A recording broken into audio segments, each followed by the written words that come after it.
Picture England in 1215. King John, the youngest son of Henry II, sits on the throne. He is a shrewd and ruthless ruler, but he is deeply unpopular.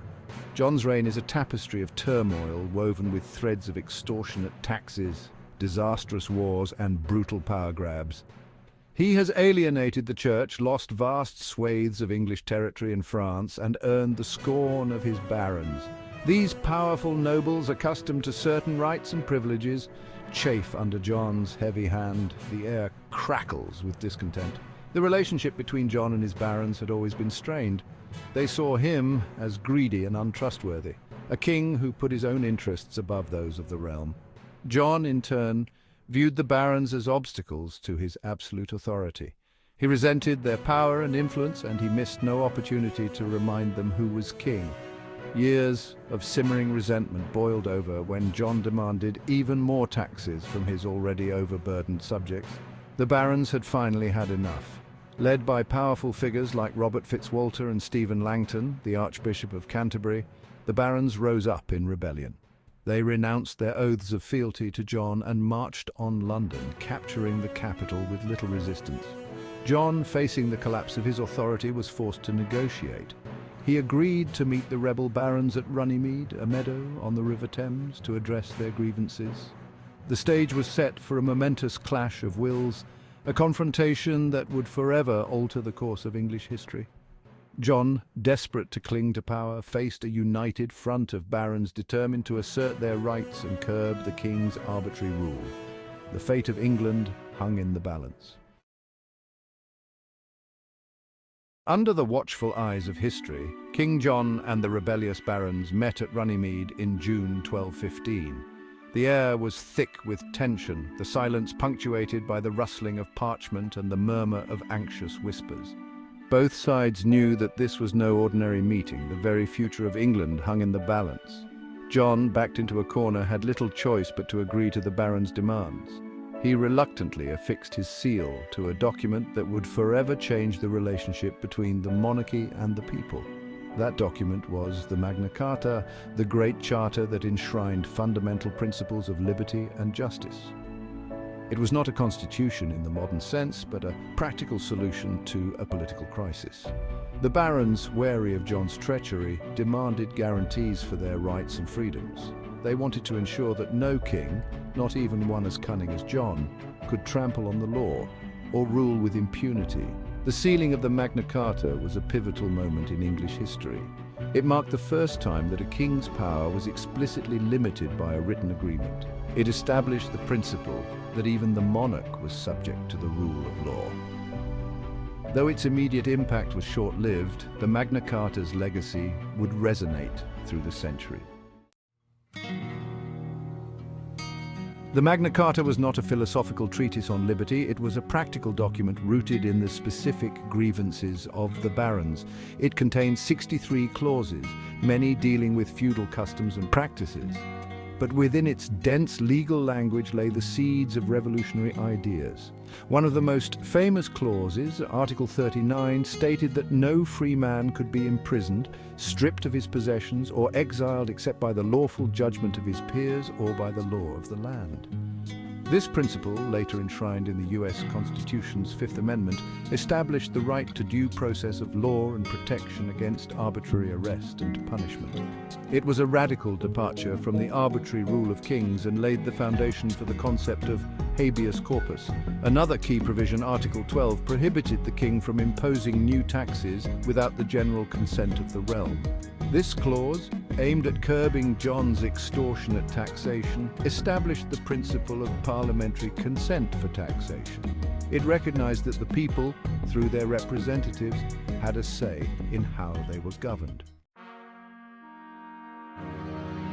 The Magna Carta's immediate impact was short-lived. Pope Innocent III, siding with King John, annulled the charter just weeks after its sealing. England plunged back into civil war, with John's forces battling the rebel barons.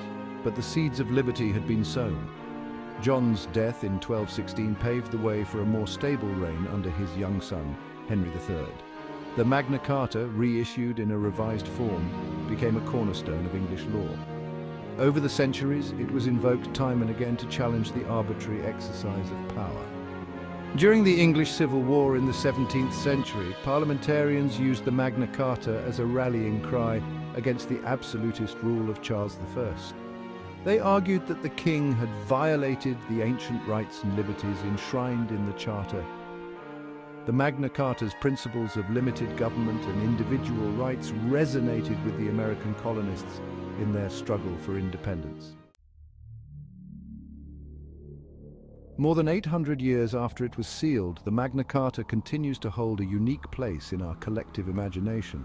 It stands as a testament to the enduring human desire for freedom and justice. Its principles, once radical and contested, are now considered fundamental to democratic societies worldwide. The Magna Carta's legacy is not merely symbolic. Its core principles, including the rule of law, due process, and the right to a fair trial, are enshrined in constitutions and legal systems around the world. It serves as a reminder that power must be constrained, that even the most powerful are subject to the law.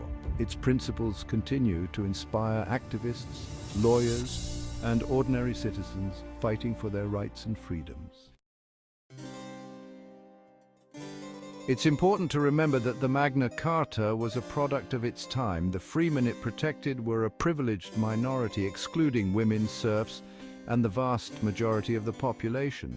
The barons who drafted it were primarily concerned with securing their own rights and privileges, not with establishing universal suffrage or abolishing feudalism.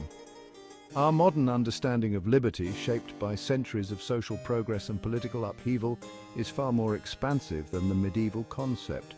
We recognize the inherent dignity and equal rights of all individuals, regardless of gender, race, religion, or social status. The Magna Carta, viewed through a 21st century lens, may seem limited in its scope. Despite its medieval origins and limitations, the Magna Carta has had a profound impact on the development of democracy and human rights worldwide. Its principles have resonated across cultures and continents, inspiring movements for social justice and political reform. From the French Revolution to the Indian independence movement, from the American Civil Rights movement to the fall of the Berlin Wall, echoes of the Magna Carta can be heard in the demands for freedom, equality, and the rule of law. Its message that power must be accountable to the people has resonated with oppressed people throughout history. The Magna Carta has not escaped criticism. Some historians argue that its significance has been overstated, that it was primarily a feudal document concerned with preserving the privileges of the baronial class. Others point out that its promise of liberty was not extended to all members of society. Modern critics highlight the fact that the Magna Carta, while a landmark document, did not single-handedly usher in an era of democracy and human rights. It was a product of specific historical circumstances, and its legacy is complex and contested. They argue that we should be wary of romanticizing the past or viewing the Magna Carta through an overly simplistic lens. The meaning and relevance of the Magna Carta have evolved over time. Its original 63 clauses have been reinterpreted, amended, and repealed to reflect changing social and political realities. Only a handful of its clauses remain on the statute books in England and Wales. But even in its evolved form, the Magna Carta continues to shape legal principles and inspire debates about the nature of liberty. Its core principles of due process, the rule of law, and limits on government power remain as relevant today as they were in 1215. The Magna Carta, a document born out of a medieval power struggle, has transcended its historical context to become a symbol of liberty and the rule of law. Its legacy is complex and multifaceted, shaped by centuries of interpretation, debate, and social progress. While its original provisions may seem limited in scope from a modern perspective, its core principles continue to resonate deeply in the 21st century. The Magna Carta reminds us that power must be checked, that rights must be protected, and that the pursuit of justice is an ongoing endeavor. It serves as a beacon of hope for those struggling for freedom and equality, a testament to the enduring human aspiration for a more just and equitable world.